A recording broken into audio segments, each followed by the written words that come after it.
Vamos a empezar, para explicar el concepto de potencia activa y potencia reactiva, primero definamos lo que significa la marca de polaridad en una fuente de corriente alterna. Y es que para una fuente de corriente alterna no parece tener sentido que se le marque una polaridad con un signo más.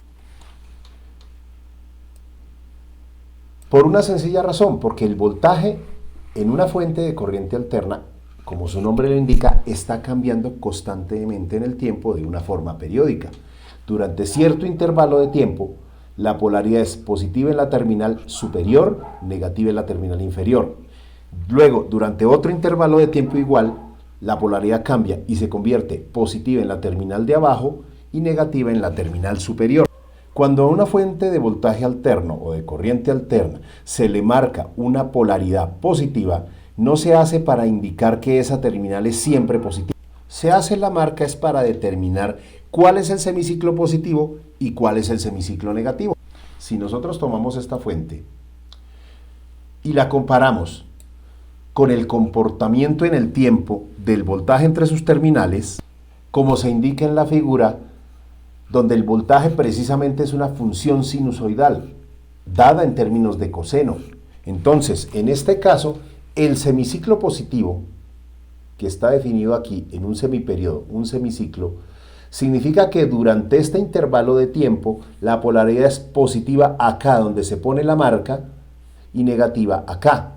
Mientras que en el semiciclo negativo se invierte la polaridad, siendo positiva acá y negativa acá. Eso es básicamente lo que quiere decir y para eso se utiliza la marca de polaridad. Y si además a esta fuente le conectamos un elemento pasivo, que puede ser una resistencia, una bobina o un condensador, utilizando un rectángulo para representar cualquiera de esos tres elementos. E incluso esto puede representar una red de esos elementos. Sin importar qué elementos haya conectados acá, esto representa el equivalente de una red de elementos pasivos, que se pueden llevar a una forma general. Y es que cuando uno tiene una conexión o una red de elementos como resistencias, bobinas y condensadores, se puede reducir, utilizando las leyes de los circuitos, a un equivalente que contiene una resistencia en serie, bien sea con un condensador o con una bobina. Es decir, una bobina o un condensador es lo que llamamos una reactancia. Por lo tanto, esta impedancia puede ser cualquier combinación de elementos o una impedancia equivalente de un circuito. En ese sentido, también le marcamos la polaridad para definir, obviamente, que en un elemento se tiene terminales, los cuales pueden ser positivos o negativos. La corriente puede circular, ya sea entrando por la terminal superior o entrando por la terminal inferior. En cualquier sentido, ahora vamos a definir lo que significa la potencia activa y la potencia reactiva. Entonces, vamos más abajo aquí. Entonces, para un elemento pasivo cualquiera, hay dos variables de importancia aquí, que son el voltaje y la corriente. Entonces, si en un momento dado la terminal positiva, la otra es negativa, la corriente puede tener dos acciones, puede entrar por el terminal positivo o entrar por el terminal negativo. En el caso en que la corriente entra por el terminal positivo, entonces el dispositivo está absorbiendo potencia. En este sentido, la potencia eléctrica se convierte en otro tipo de potencia, puede ser potencia mecánica, potencia térmica o cualquier otra transformación. Bueno. Si la situación cambia y es la corriente o la corriente ingresa por el terminal negativo, entonces el dispositivo está entregando potencia, es decir, él mismo se convierte en una fuente de energía. Consideremos ahora las siguientes situaciones. Entonces, hablemos ya de circuitos de corriente alterna alimentando elementos específicos. Empecemos entonces una fuente de corriente sinusoidal alimentando una resistencia. En este caso, simplemente la fuente sinusoidal la representamos a través de su forma fasorial y la resistencia es un elemento sencillo. Aquí simplemente el voltaje fasorial es una forma simplificada de representar una señal sinusoidal. Recordemos que en el dominio del tiempo tenemos un voltaje pico coseno de una frecuencia angular por el tiempo y podemos tener una fase inicial para el voltaje, que vamos a llamarla phi sub b, y que se da en grados centígrados, en grados sexagesimales, perdón. Bueno, entonces básicamente acá, definir la corriente es muy simple. El sentido positivo de la corriente es aquel en el cual la corriente sale del terminal que está marcado como referencia positiva. Ojo, no es que salga siempre de ese terminal, sino que para cuestiones de gráficas y para referencias se utiliza la marca de la fuente de voltaje, y si la marca que se utiliza, por ahí sale la corriente, entonces decimos que la corriente es positiva o que va en el semiciclo positivo. La expresión en el dominio del tiempo para la corriente será entonces I de t igual a BP coseno de omega t más un ángulo de fase para la corriente. Esto se da en voltios, esto se da en amperios. Entonces nosotros ya vimos que la forma fasorial de cada uno de ellos, entonces tenemos un voltaje que tiene un valor pico sobre raíz de 2, porque aquí en sistemas de potencia tenemos el voltaje pico sobre raíz de 2 al que llamamos simplemente B, en el ángulo que corresponde a su fase inicial. Mientras que para la corriente, el fasor corriente lo he representado simplemente como el valor pico sobre raíz de 2 o el valor eficaz, que llamamos I simplemente, y con la fase relativa que le corresponde. En este caso, la impedancia del circuito es un número que solo tiene parte real, es decir, un número real puro. Y si seguimos la ley de Ohm para circuitos de corriente alterna, tendremos que la corriente resulta de dividir el fasor voltaje sobre la impedancia. Recordemos que esto es el valor del voltaje, su valor RMS, la fase relativa sobre la impedancia, que en este caso, al tratarse de un número complejo, es decir, que solo tiene parte real, tendría una magnitud de R, el valor de resistencia, y como se trata de un número complejo que tiene una parte real y una parte imaginaria igual a 0, entonces tendría un ángulo de 0 grados. Por lo tanto, aquí tendríamos el valor RMS sobre el valor de resistencia, y al ángulo del numerador, al restarle 0, pues nos da el ángulo del numerador. Es decir, aquí podemos ver que la corriente, si lo llevamos al dominio del tiempo, la corriente que atraviesa la resistencia, que es la corriente también del circuito, simplemente es, en este caso, el valor pico sobre la resistencia, el valor de resistencia, coseno de omega t, y que tiene la misma fase del voltaje. Es decir, están en fase. Eso significa que si uno graficara el comportamiento de este circuito, ¿no?, lo que debería ver es lo siguiente. Dos ondas sinusoidales, una de corriente y otra de voltaje, que están totalmente en fase. Eso quiere decir que en el semiciclo positivo del voltaje, la corriente también tiene la dirección positiva. En el semiciclo negativo del voltaje, la corriente también tiene dirección negativa. He representado las funciones más simples, simplemente con una fase inicial igual a 0. Están en fase quiere decir que tanto la corriente como el voltaje alcanzan valores nulos al mismo tiempo, alcanzan los máximos al mismo tiempo y los valores mínimos al mismo tiempo, es decir, están totalmente en fase.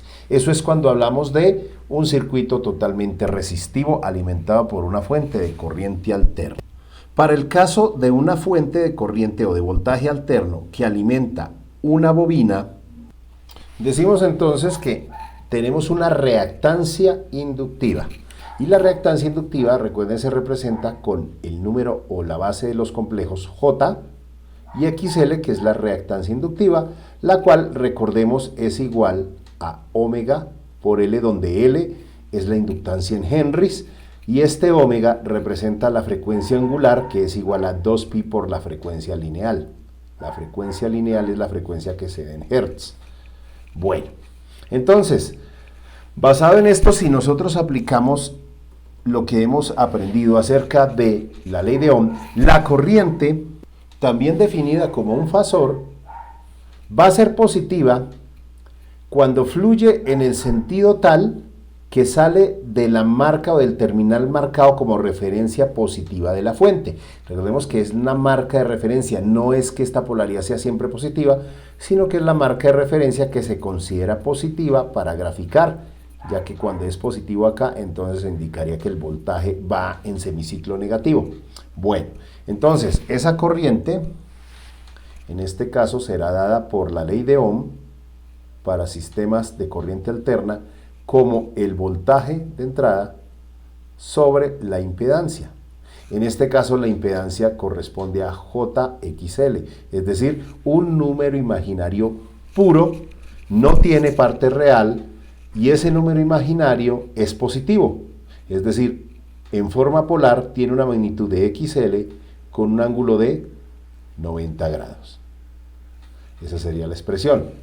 De tal forma que la corriente en forma fasorial estaría dada como este V sobre Z. Recordemos que esto es un voltaje RMS con un ángulo, que es el ángulo de fase relativo del voltaje, sobre, en este caso, perdón, estamos hablando de una magnitud XL con un ángulo de 90 grados. Entonces, esto se convierte en V sobre XL con una fase de la del voltaje atrasada a 90 grados. Es decir, la corriente se atrasa con respecto al voltaje. Vamos entonces a considerar esto, o las consideraciones que esto tiene. Bueno, reduzcamos entonces el tamaño de esta expresión y vamos a trabajar este circuito para ver cómo sería, si esta es la referencia positiva y este es el sentido positivo de la corriente, cómo sería entonces la representación oscilográfica de esta situación. Ahí tenemos entonces cuál sería el resultado gráfico. Aumentemos un poco el tamaño para analizarlo mejor. Y veamos aquí comparando. Bueno, en primer lugar, noten ustedes que con un desfase de 90 grados, en este caso, hay que cambiar esto, ¿verdad? Aquí tengo que colocarle menos 90 grados. Tengo ese pequeño error. Entonces, que se corra 90 grados significa que hay intervalos donde la función no es exactamente, no está en línea, no están en fase, tienen de hecho un desfase de 90 grados. Por ejemplo, miren ustedes esta situación, voy a marcar estos puntos. Entonces marquemos, por ejemplo, este punto de acá, este intervalo, y miremos a ver este intervalo de acá. Aquí hay otro intervalo, ¿no? Son intervalos o valores interesantes que vale la pena considerar. Miremos, por ejemplo, aquí. Acá este también vale la pena considerarlo. Bueno. Estos son intervalos de interés. Bueno. No es muy preciso, pero quiero que me entiendan, ¿no? Entonces, ¿aquí qué hacemos? Observen. Entonces, en este intervalo, por ejemplo, tanto la corriente como el voltaje son negativos. Es decir, en ese instante de tiempo, la polaridad de la fuente es positiva en el terminal inferior, negativa en el terminal superior, ¿no? Y eso quiere decir que la corriente también está circulando en sentido negativo, es decir, no circula donde dice, sino contrario, es decir, va circulando en sentido antihorario.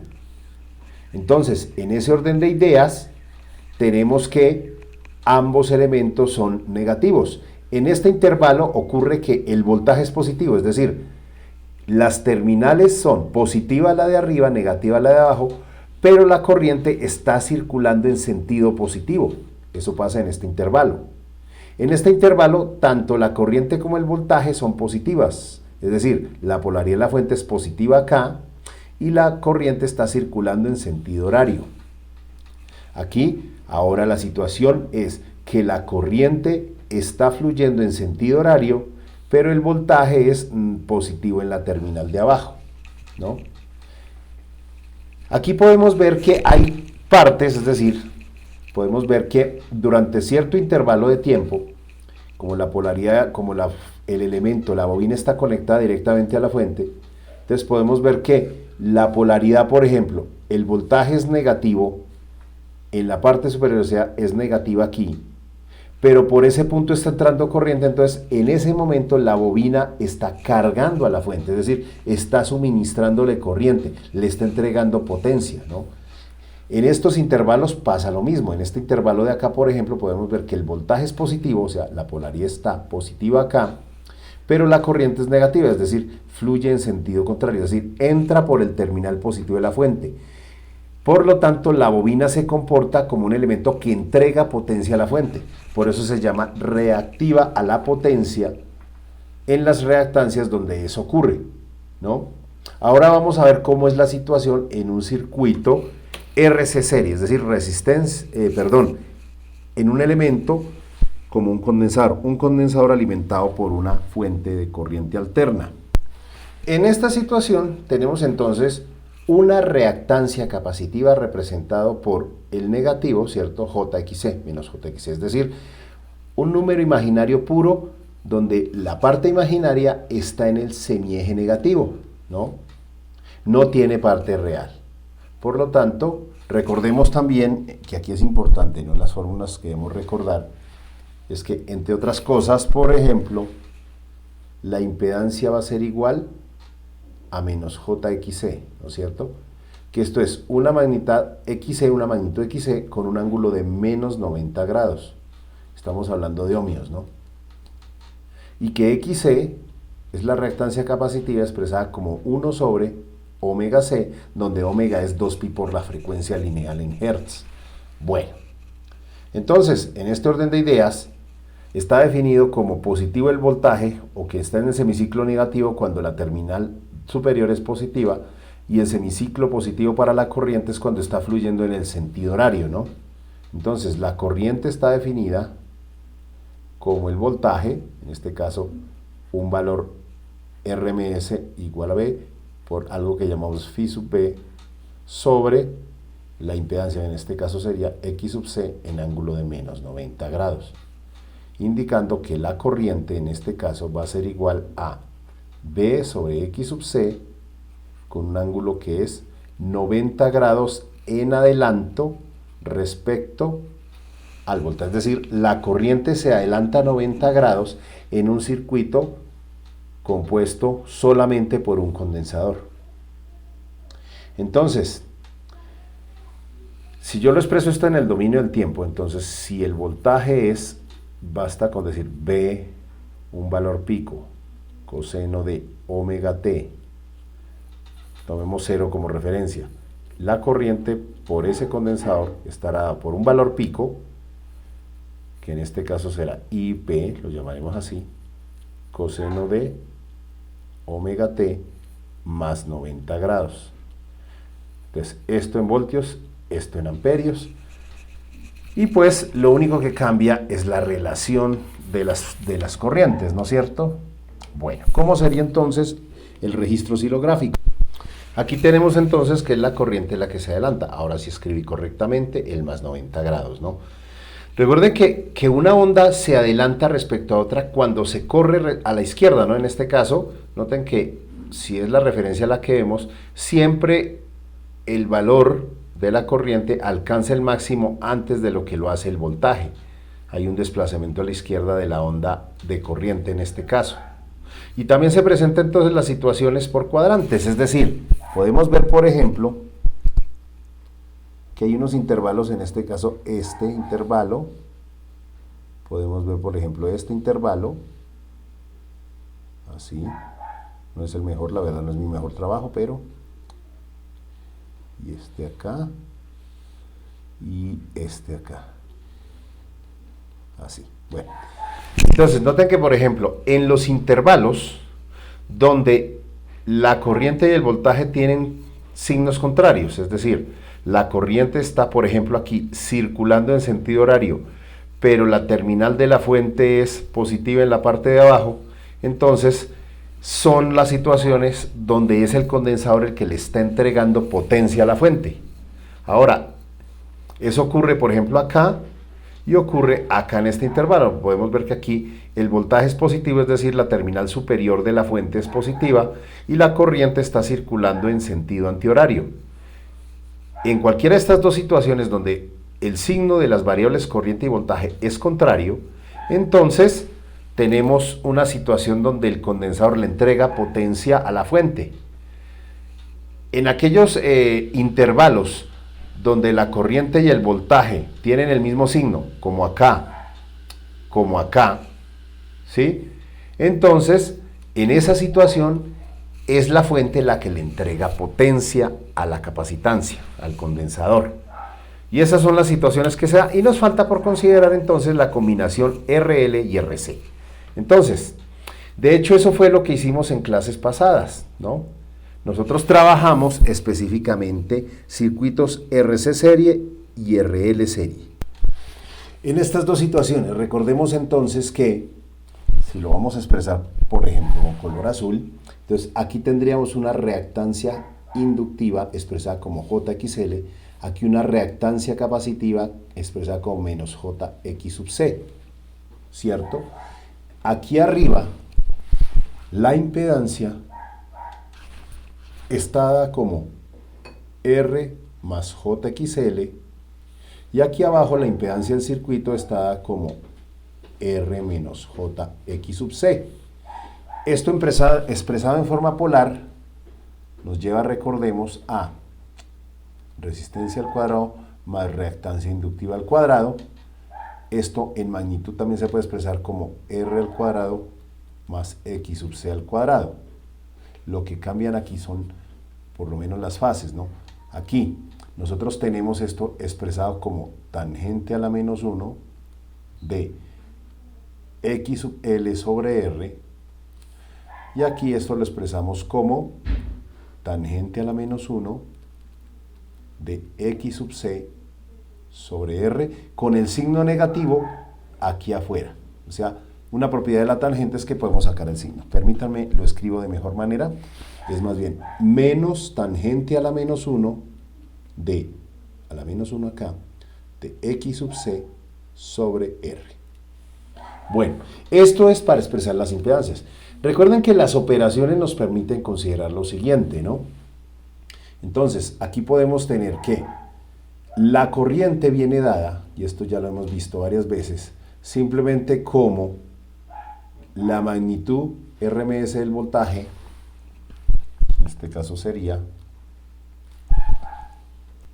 fasorialmente obtenemos entonces la corriente en términos del voltaje RMS y de la magnitud total de la impedancia, ¿no es cierto? Noten que la corriente en un circuito RL serie, la corriente se atrasa en un ángulo que viene dado es por la magnitud o por la parte imaginaria y la parte real de la impedancia. Es decir, si XL es mucho más grande que R, vamos a tener un ángulo de desfase en atraso que se acerca a los 90 grados, pero si XL es mucho más pequeño con respecto a R, entonces ese desfase tiende a reducirse. De hecho, si esto fuera igual a cero, si no hubiera bobina, esto sería un circuito resistivo y no habría desfase porque esto tendería a cero, ¿no? De igual forma pasa acá. Entonces la corriente en un circuito RC serie vendría dada por de esta manera. Y en este caso, en un circuito RC serie, la corriente se adelanta respecto al voltaje. Recordemos que este phi sub B representa la fase original del voltaje. De hecho, para facilitar las cosas se puede hacer que este phi sub B sea igual a cero, ¿no? Para simplificar eso. Entonces, en ese sentido, pues tenemos nosotros o logramos que el desfase ocurra en términos de qué tan grande es la reactancia capacitiva respecto a la resistencia, pero siempre en adelanto, alcanzando un máximo valor, en este caso X sub C. Si X sub C es muy grande, entonces tiende a los 90 grados, ¿no? Aquí si X sub L es muy grande y R muy pequeño, esto tiende a los 90 grados. Bueno, y de esa manera entonces nos podemos dar cuenta que la diferencia de fases entre el voltaje y la corriente es lo que nos permite definir la potencia activa y reactiva, ¿no? Entonces, vamos a hablar ahora en el siguiente video de lo que tiene que ver con potencia activa y potencia reactiva.